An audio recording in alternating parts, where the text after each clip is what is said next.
This is WWE superstar Drew McIntyre, and you're listening to the WWE Podcast.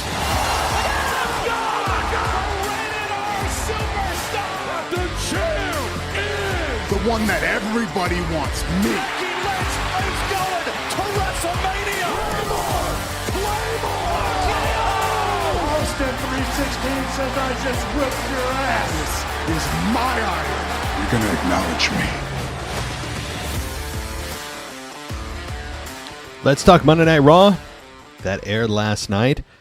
Really a Raw that's, I don't know, it didn't feel like a bunch happened. I don't know, it felt very much like we're waiting for other things to happen before things can move on. And it looks like that this coming Saturday after Money in the Bank, that we're going to have some big things to talk about. There could be some big returns, and we'll talk about those predictions and potential returns later in the week with our combination Friday mailbag and prediction show. But, coming away from Raw, there were things that moved forward.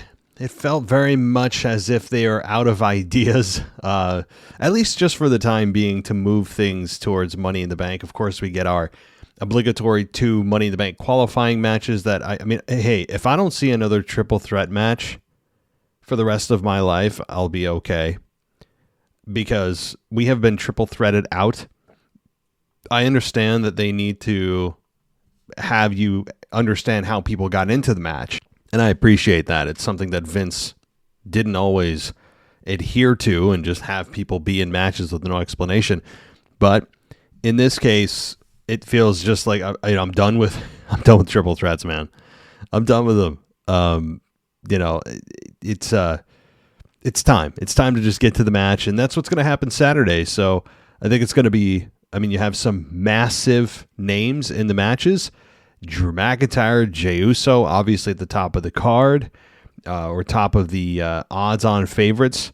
And there's good reason to believe either man could win, but, with a looming CM Punk, you would imagine that Drew is probably not going to win that match, but we'll get to that again later in the week. But we had Rey Mysterio and Dom face each other once again, and it was a WrestleMania 39 rematch. But I feel like we've gotten this match a few times now, but always fun to see them together. A continuation of Liv and Dom. Dom interferes in the women's world title match, looking like he's not trying to help Liv, but is he really helping Liv? And Rhea is starting to be brought back into the conversation. So we'll talk about that, and, Priest and Seth, and more Wyatt tape stuff. And, I think that the Wyatts have done a nice job thus far, as good as you could expect something like this to do, given that it's easily and could easily be slipping off into hocus pocus nonsense that often happened with Bray Wyatt, that I think at times went off the deep end into riddles wrapped in riddles on top of a riddle. And then when you solve all that, you've got a master riddle to solve, and it's just something that I think is, it's a little too much at times, but we'll see how this plays out. So far, Bo Dallas seems to be understandable. His tapes have been revealing, and I think that this is progressing pretty well. There hasn't been any lightning or any hocus pocus tricks and all that, so that's good. And so anyway, I think that we're headed on the right path. I'm excited for the event this coming Saturday, as far as to see who returns, who wins Money in the Bank for the men and the women, and then moving on into full steam ahead into SummerSlam, which is coming to us, was it August 3rd this year? As I mentioned, the dates this year are all screwy. We had the Rumble in February. WrestleMania is like April 20th or something this year. April 20th and 21st, I believe. So we've got quite a weird schedule that might mess with our psyche as wrestling fans. If you have been watching wrestling for any length of time, you've gotten used to the schedule of SummerSlam in mid to late August. You have the Rumble, any time from mid-January on.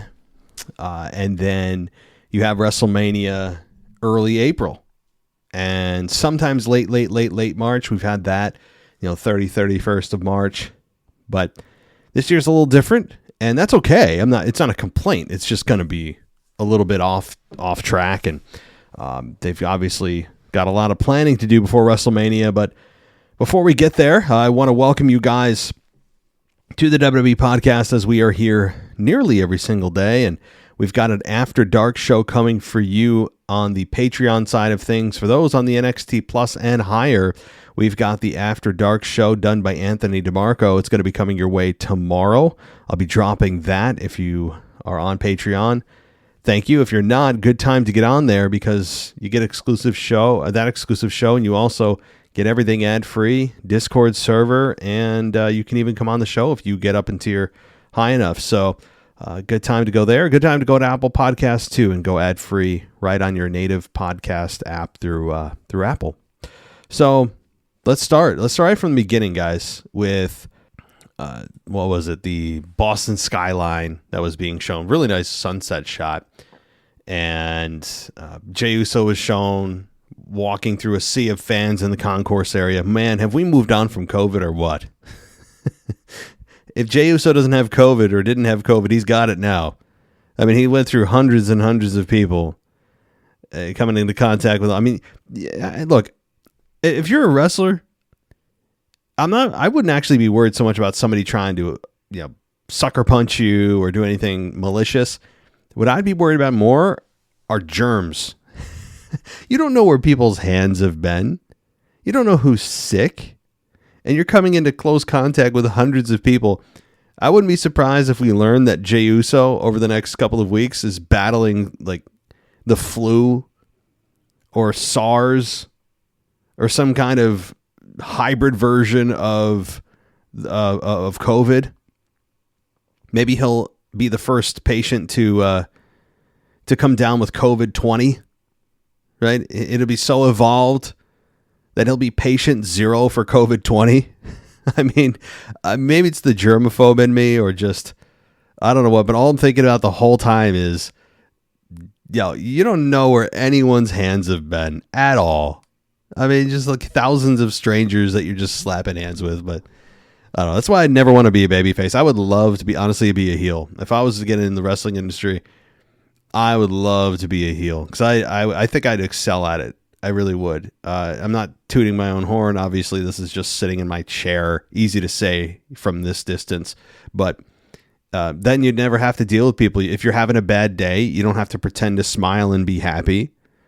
And you know like how to anger people. I would love it. I'd love it. And you wouldn't have to slap hands with fans, because that's not part of what you do. It'd be great. It'd be great. I mean, I see the attraction of being a heel. I know that many people, when they're growing up, envision being a wrestler. They think of standing on the top rope and being cheered by fans and like a thunderous ovation. No. I would want to get booed, and then I'd thrive on it, and I'd double down and triple down. I mean, it'd be so much fun. It really would be. But anyway, back to reality of what actually played out on Raw, and not in my head, is Cole playing that Pat McAfee.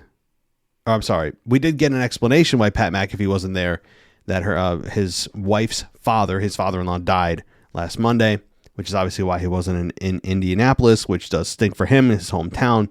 But Jey Uso continues to welcome us to Monday Night Raw, as for some reason anyone that comes on the mic has to welcome us to Raw. Why? I don't know. Can we come up with something that doesn't involve the wrestlers caring about the introductory corporate check boxes? Please. The announcers can do this. The ring announcers can do this. The graphics tell you what and who we are. I know that I make a big deal about this, but it's something that I don't understand that needs to be said every single time. It's not my thing. And while I'm on the subject, I'm starting off, I guess, a little bit on the critical side, because it continues to just irk me. But Seth Rollins, I know he's a little bit later in the show. When he's more concerned about trying to separate Priest, not because he wants to break up the Judgment Day, but because he sees a better version of Priest without the Judgment Day. Since when is it the responsibility of former champions to outright in storyline perform staff development, which is what Seth is doing. He's like, no, don't associate yourself with these guys. I see a better man in you. You can do better. Since when is he responsible for, again, professional staff development, which is essentially, that's what they're doing here, the pro wrestling equivalent of staff development. Why? And Seth shouldn't care about that crap. Why is he trying to be the nice guy? I don't understand that. So I wanted to make that point up front because I feel like as I get later in the show talking about Seth and the pre-segment and Finn Balor, I might have forgotten that. So I wanted to bring that up now. So I didn't forget, but I just, watching that with Seth, I was just like, why do you give a damn? What do you care for?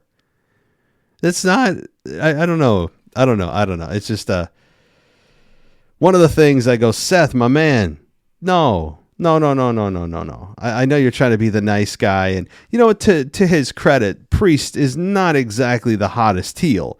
He's in a transition right now. Priest is in a transition of likely moving away from the Judgment Day. There's tension with Finn and with Damian.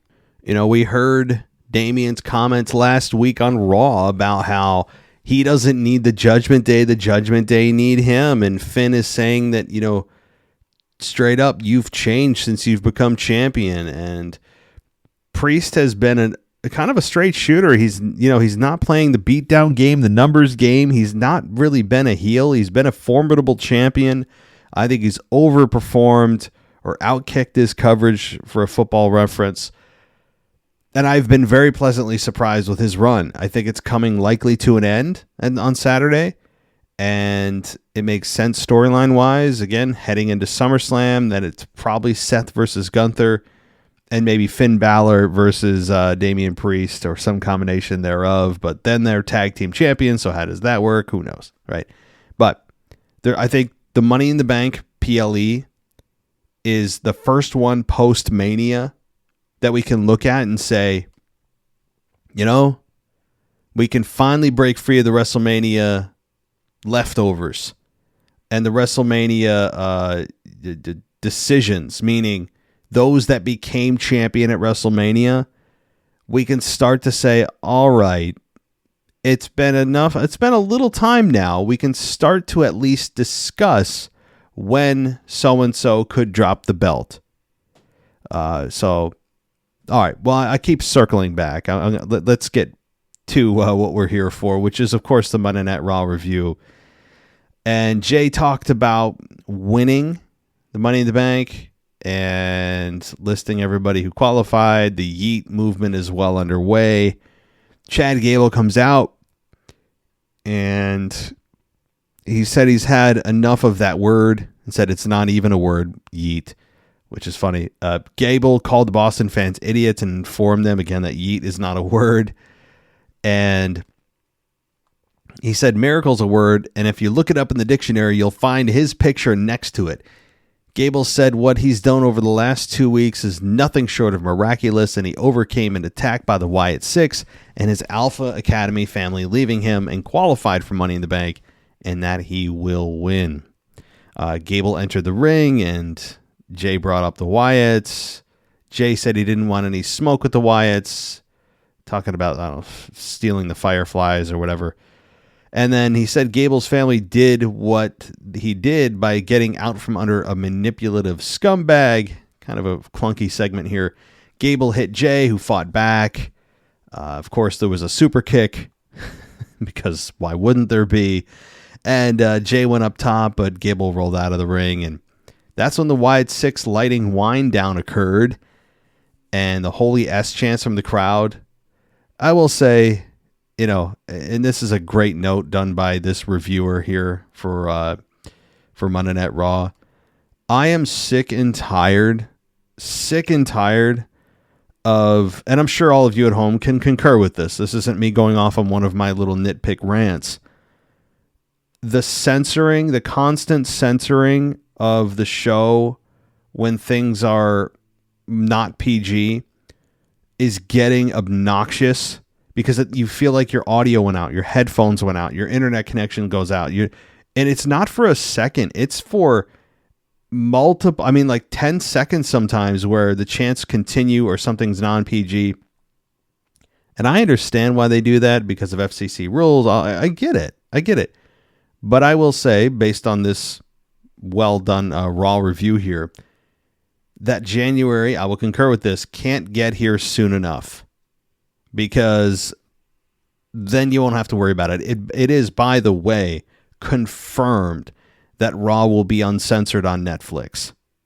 So, those of you that want the TV 14 rating, it's coming. And we won't have to deal with all these censored nonsense, silence. And that's the worst part. Even if they just put the crowd, like just generic crowd noise in so you're still connected to the show, instead of just completely taking the sound out, which is it's taking away from the experience. It's infuriating. I know it's a first world problem. We're all spoiled with our phones in our pockets. But I think a lot of you can concur, especially if you watch it, post live. Like if you watch it on Hulu, they have time to edit it and take it out, and it's enough is enough. But those of you also that think, oh, the Attitude Era is back. No, it's not. No, it's not. And WWE is clearly taking a more edgy approach back to TV 14. Uncensored. I don't know if that means TVM or TV 14, probably TV 14. But I actually don't want the Attitude Era back because, and also it's not the Attitude Era coming back. It's just the TV rating. TV ratings don't make stars. It just allows you to be more flexible and you're creative. You can explore other things that you otherwise wouldn't be able to under a TV PG format. You can be edgier. Here's what I don't want though.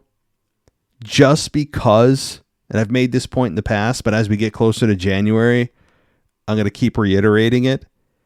I just think people think, oh, the Attitude Era, and they associate the greatness of the Attitude Era with TV 14, and that's what made it great. And it's like, no, the stars made it great. The storylines made it great. The originality and the genuine characters made it great. And so I'm not equating greatness automatically with TV 14. I think people need to separate the two and realize it was a part of the landscape, but it wasn't the reason the Attitude Era was so successful. However, my point I was going to make is that just because WWE now can do these things in January, blood, cussing, sex, all that, just because they can do it, again, I would not do it just because you can. Your fans will become desensitized once again. And it'll be shocking the first few times because, oh my God, blood's back. Oh my God, they're doing an edgy, sexy storyline. Whoa, I haven't seen this since the Ruthless Aggression. That will wear off very quickly. The shock of it will wear off very quickly. So if those things are going to be utilized now that you have those tools back in your tool belt, I would use them when the storyline warrants. When you're saying, hey, this program has been going on for a few months. This needs to end violently. Blood needs to be spilled. Let's do it. And then, you can implement blood when necessary. That's the thing I'm really looking forward to. The cussing, I don't care. Cussing's been going on for freaking how long in WWE under TV PG. They said some things that are clearly not PG. They've been pushing that envelope for a while to almost see how much they can get away with. And so I don't really care about the cussing too much. Doesn't really impress me. Doesn't make me go, ooh. We all know the words. We've all likely said all these words. So it's not going to be impressive to hear somebody say it that everyone has said millions of times before and billions of times before. But it does also allow you to get a point across that you otherwise wouldn't in a more, a little bit more abrasive way if you need to take that road. And what I also don't want with the TV 14, I don't need more sex. I don't need any kind of storyline that brings that element into it. And not because, oh, you're a square, because here's what happens. If you bring that in, the women wrestlers, some of them are going to become objectified because a sex storyline is going to likely involve a man and a woman. Okay. And that means that it could get a little racy. It could get a little dicey. And I don't need that, because what's making the women's division great and has made it great and what has allowed it to reach the heights it has since 2015, 2016 is the fact that they are no longer viewed as sex objects, that they are looked at as wrestlers, that they're looked at as actual legitimate performers that can main event PLEs. Hell, they've main evented WrestleMania. They have their own Royal Rumble. They have their own Money in the Bank. And it doesn't feel like it's a consolation prize. It feels like they've earned those things. So to go back to sexual content just because you can, I think is a bad strategy. I'm not saying they're going to do that. But for those of you that are thinking, ooh, it's going to be Attitude Era, here comes all the bra and panties matches, here comes the sexy outfits, here comes the racy storylines, it's like, please, I don't need that. Some of you may want that. Not my cup of tea when I'm watching wrestling. There's many, many other places you can go for content like that, that if you want it, you can get it. I don't need it in my wrestling. So, my own 2 cents as we get closer and closer to the Netflix debut of Monday Night Raw that will be uncensored. And I think that came right from Stephanie McMahon, by the way. It's not just conjecture or hearsay. All right, well, let's continue here. The Holy S chants, though, that sent me on a spiral for 10 minutes about something else. Are we really chanting Holy S for this? Does it warrant a Holy S chant? The Wyatt Sicks? I mean, they've been back now a couple weeks. They didn't do anything shocking. They just kind of appeared. I don't know. I mean, it's fine with it. But Boston, are you that impressed? They've already been back. What was Holy S about it? I don't know. Usually it's reserved for the most crazy moments or a spot that you think someone's dead, right? Some kind of bump someone took that you're like, grab the coroner, right? I don't know. But it's fine. So anyway, Gable was spooked by it, and each figure appeared in front of lights. It was nicely done. It was nicely done. I like the way that they've been presented thus far. All right. Karrion Kross with Scarlett, Paul Ellering, Akam and Rezar took on Xavier Woods, who was with Kofi Kingston. And Xavier Woods takes out Karrion Kross in 7.5 minutes as the losing ways of the waning New Day continue. And it ended with, Kross reaching down to pick up Woods, who put him in an inside cradle and got the 3 count. Xavier beat Karrion. I might have said that backwards, not Karrion beating Xavier. Jeez, I gotta stop the recording at like midnight. I gotta start doing my shows earlier. It's just this isn't working for me. But so Xavier Woods picks up the victory. I'm totally mistaken. So that actually feels like things are maybe getting a little bit back on track. Although, does this win mean anything for the New Day? I don't know, because after the match, AOP attacked Kingston and Woods. Kingston sent one of them to ringside. AOP picked up Woods and tossed him into the barricade, and Kross put Kingston's left arm to a submission hold, and that's that. So I'm not really sure what's happening here with the Final Testament. I don't know. I don't even know what's happening with the New Day. They're just kind of two teams that are just doing stuff, and I don't know what that stuff is for. I hate to be as vague as possible and use the most vague, obscure language that I possibly can, but I don't even know what they're doing. I don't even know if they know what they're doing. All right. Dom said he would handle Liv Morgan, and Priest said, yeah, I've heard that before, and doesn't believe Dom. And Priest comes in, or Dom said Priest sounded like his father, and they entered the room and found Finn Balor and Liv Morgan watching Carlito and JD play 2K24, and Morgan, as always, makes a quick exit. Balor gets defensive, as he does. Something's up with Balor. We'll find out, I think, in short order what that is. Priest said he has faith in himself and knows he can beat Rollins. Balor said he'll always have Priest back and will always tell the truth. And I think that is going to be, I think that's a false a false statement there. Zelina Vega was interviewed, and Vega said everyone has doubted her, and they will see what a real champion looks like. Vega made her entrance. Kind of a quiet reaction, but they did make an interesting note that it's been 14 months since Zelina Vega's last title shot. But yeah, that was interesting, and Zelina has not won it, which is a crime. It's a crime. I know she's 4'12" or 4'2".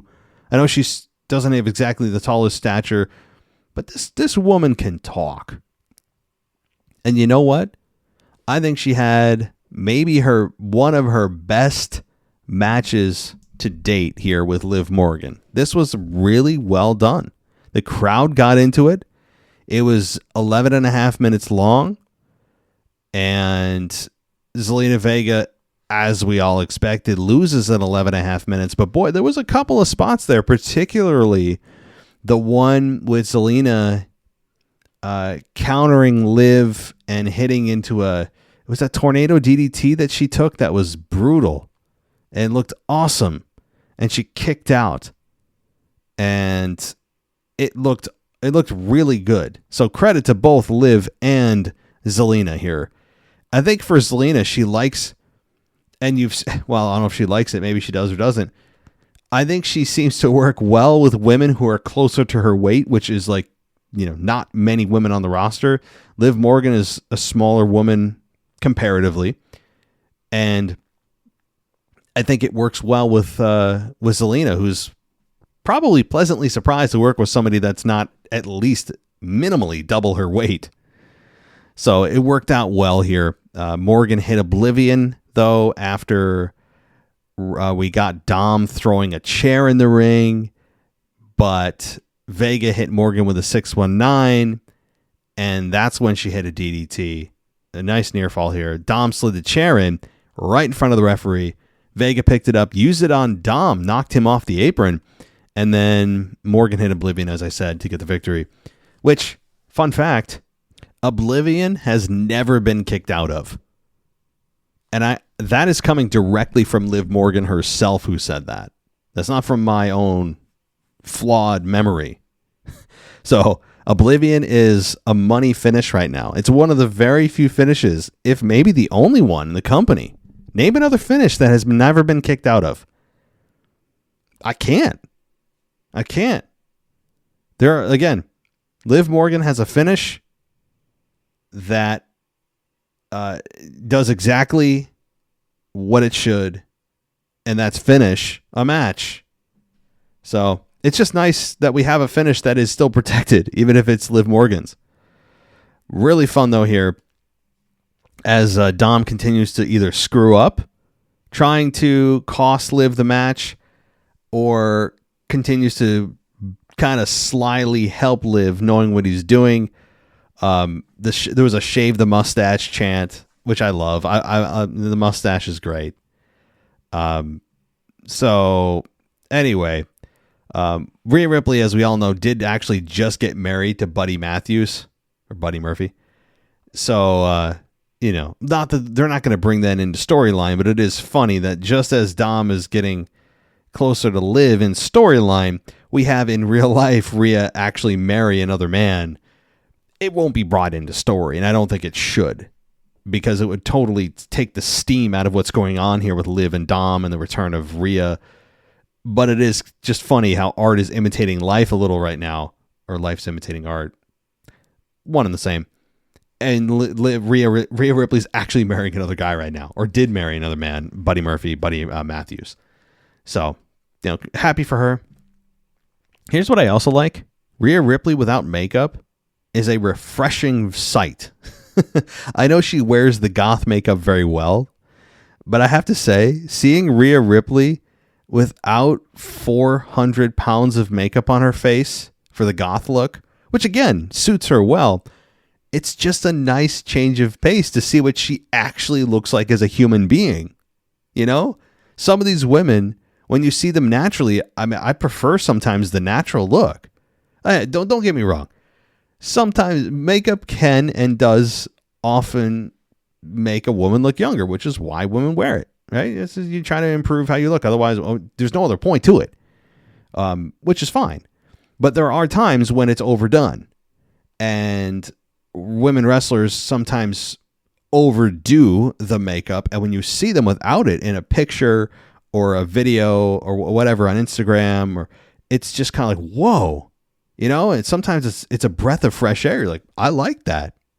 And with Rhea Ripley, she looks like a different person.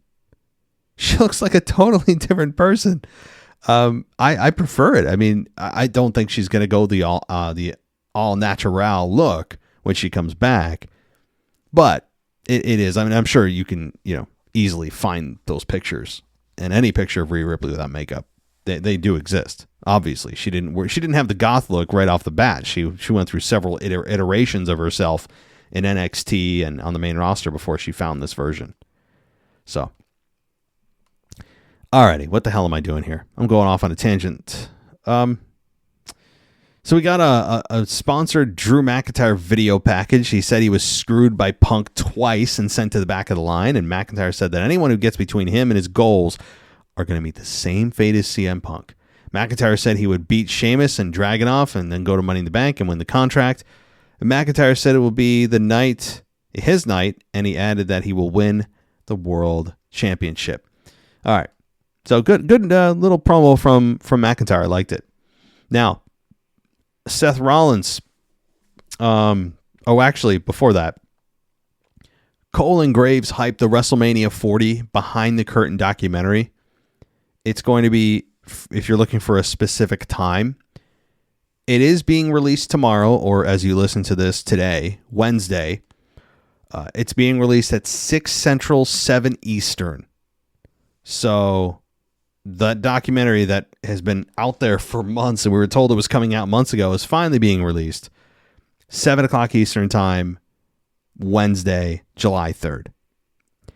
All right, so Seth comes out and said that Boston is a championship city and panders to all their sports teams, the Sox and the Bruins and the Patriots and their most recent NBA champions, Boston Celtics.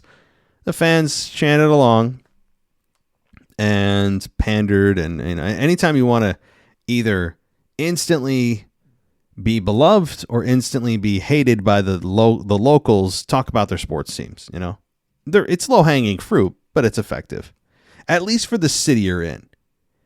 That's the key, right? Well, that's kind of a drawback. Anytime you talk about a city's local teams, it'll get you a very loud, positive or negative reaction depending on what you're going for. But it also is very localized. Most people at home are sitting there going, I don't care, right? Most people going, I'm not in that city. I don't care about that team. So you're playing to a very, very small sliver of your audience, but it's the perception of the reaction that I think they're looking for, and it's effective to get a reaction on national television that is either highly positive or highly negative, even though the reason for it, no one cares except for the people in the building or in that city. Okay, so Rollins said he's not trying to break up the group and that Priest would be at his best without Judgment Day. And that's what I just talked about with Seth Rollins playing, HR manager of professional development here of his staff. Just bizarre. But Finn Balor comes out. Finn Balor, yes, not Priest, and spoke as he walked toward the ring, and Balor said he was in a bad mood despite winning the tag titles last week. Balor climbed on the apron and said that everything was changing, and then Balor blamed Rollins, and Rollins told Balor to shut up, and then Priest comes out. And Priest said Rollins' days of claiming to run Raw are coming to an end, and Rollins challenged him to have their match on the spot. Balor tried to hit Rollins from behind, but Rollins punched him, and then Rollins turned to Priest, and then Balor hit him from behind, and it ended with a stomp on Balor, and then a South of Heaven chokeslam on Seth. So, and more defiance with Balor defying Priest here. And, they haven't had an actual physical altercation yet, but the tension continues to build. So, all right. We got a third match of the night here, which is the triple threat for the women's qualifying Money in the Bank ladder match, the last one. Zoe Stark ends up beating Dakota Kai and Ivy Nile in 8 minutes and 45 seconds after she hit Dakota Kai with a Z360. That's pretty much it. So Zoe Stark wins, and I believe the women's Money in the Bank ladder match has now been filled.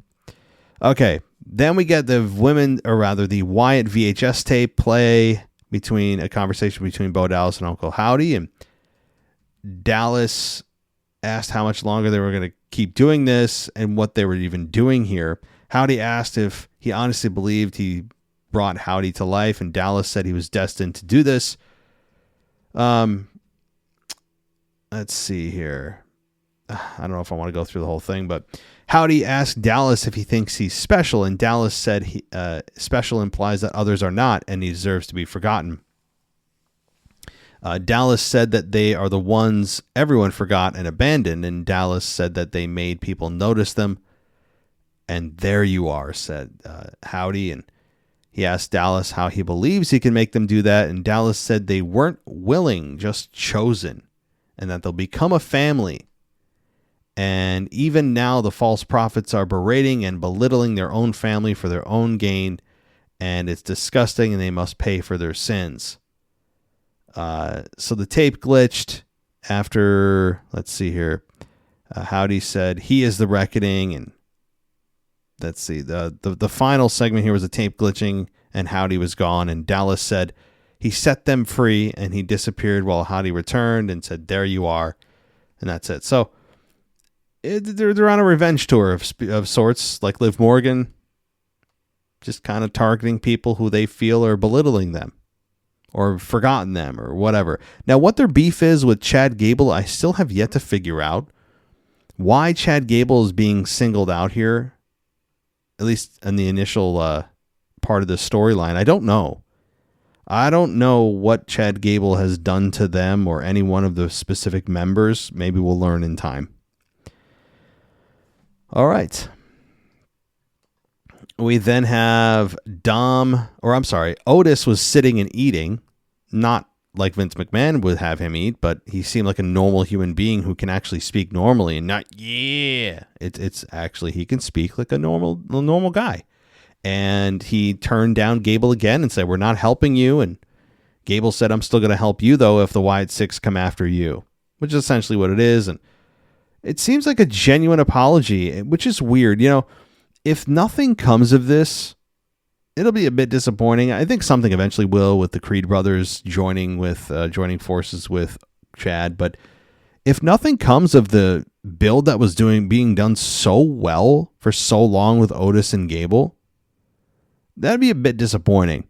I think they are building to something, or they wouldn't keep showing them backstage, in weeks after the shove from Otis to Gable. So we'll see.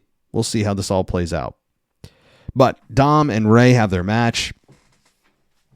And let's see. Again, we got it was being promoted as a rematch from WrestleMania 39, which is a smart way to promote it.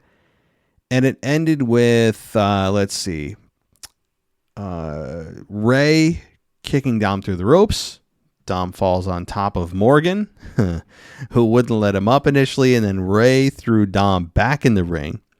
Morgan was barking at Rey that allowed Dom to take advantage. Zelina Vega runs out, shoves Morgan into the barricade. Dom hits a distracted Rey with a 619. Dom went up. Vega tried to distract him, but Morgan tripped her up. Vega hit Morgan, who hit the ropes, which hit Dom in the nether regions, and Rey dropped a dime on Dom and got the victory. Rey wins in about 10 minutes, and after the match, Morgan tried to apologize to Dom, who asked her what she was doing. Okay, so yeah, it continues to move this forward a little bit. having Dom beat Rey, would have been more fun, but Rey continues to beat his son. It's amazing that Dom even has as much heat as he does, considering he loses all the time. Imagine how hot he could be if he actually won. All right. We then have Sami Zayn stood on the ring steps. He faced the crowd who chanted his name, and Zayn entered the ring and said it felt pretty good to walk back into the arena as IC champion. And Zayn said he's not stupid. He hears the buzz, and everyone seems to think that Braun Breaker is going to run right through him, and he gets it because Breaker is as strong and fast as hell. Braun Breaker comes out, which is terrible generic music. I mean, it's awful. Breaker entered the ring and told Zayn that he gained a little bit of respect from him last week because everyone backstage is afraid of him. Let's see. It ended with Breaker dropping his mic, teased leaving, and turned around and speared Zayn. Breaker teased leaving and then turned around and charged at Sammy, who leapfrogged him and causing Breaker to crash into the ring steps. And then Zayn hit an exploder suplex and set up for the haluva kick, but Breaker caught him with a spear, and Breaker picked up the title belt and held it while still standing over Zayn. So it continues to be spear after spear after spear after spear. So Breaker, outside of his music, I think he is on the ascent. I think they are in a good spot with Breaker to, despite how bad his music is, his entrance music, they're in a good spot with Breaker, who continues to also show he's also not just Goldberg 2.0. He certainly has more of a moveset. He's 20 times the athlete that, in terms of, agility, speed, versatility in the ring than Goldberg was. But yeah, the spear is where it's at, I guess, for Breaker. That's his go-to move, and that I think he might get to a point of overusing it, but right now it's his kind of gig. It's his thing right now, where he just spears people and then spears people, and you think he's leaving, and then he spears someone again, and then he's got to be gone. Oh, here he comes out again and spears them. All right. So let's see. There's some other backstage interviews I won't get into, but it ended with, let's see, the McIntyre, Sheamus, Dragunov triple threat for the men's qualifying Money in the Bank ladder match spot. And it ended with Sheamus hitting McIntyre with 10 beats of the Balor, I don't even know what it is. We'll just call it the 10 beats. And went for the bro kick, and McIntyre avoided it, rolled him up for a 2 count. Sheamus hit McIntyre with a knee strike, ran the ropes. McIntyre hit him with a claymore and got the victory. So Dragunov, not involved in the decision, makes sense. You need to protect him, help him get his footing on the main roster right now. With Sheamus being beat by McIntyre, it doesn't hurt Sheamus in any way. McIntyre was interviewed after the match. He told everyone he would win the war, and that's what he did. And McIntyre said he had more truths, and he would leave Toronto as world champion. And McIntyre put Punk's bracelet on his wrist, kissed it before posing on the ropes to end the show. Really good wrestling match here. When you look at it, though, who else could have won this? Dragunov, I guess, could have. But right now, I think it's Ludwig Kaiser versus Sheamus. That seems to be their little program going on there. And McIntyre and Punk is also the storyline that they're going to continue to push forward, and they can do that in a big way with McIntyre involved in Money in the Bank, only to have Punk screw him again at the event. So, again, decent show for the go-home show of Monday Night Raw. It felt... I don't know. I wasn't disappointed by the show, but maybe I'm just a spoiled fan. How about we'll call it that? I'm spoiled. I'm spoiled by the, especially some of the SmackDowns that we've seen as of late. It feels like it was a bit of a flatter show, but one that still moved the product forward, moved storylines forward, and got you excited for Money in the Bank. So I know I didn't go through every nook and cranny of Monday Night Raw, as I'm not going to review every nook and cranny of a 3-hour show. But so if you've joined us here before, you know that I'm not a big into every little nook and cranny of the show, but also I want to hit on the big points, and I think I did that this afternoon or tonight or this morning, depending on when the heck you're listening to this. But I think I'll end it there, as we have the After Dark show coming tomorrow with Anthony DeMarco, and we have mailbag / preview and prediction show for Friday. We also have the NXT review show coming to you in short order. So a lot of stuff. And then the after show, we'll do the Money in the Bank review probably Sunday in lieu of the weekend review. So yeah, pretty much every day there's going to be a show dropping. And thank you so much. Consider going VIP on our website, WWEpodcast.com.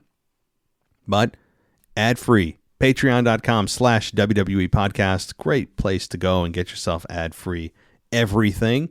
And also the exclusive After Dark show, if you go up in tier, or Apple Podcasts does offer an ad-free experience. So thanks everybody for listening. I really appreciate it. Take care.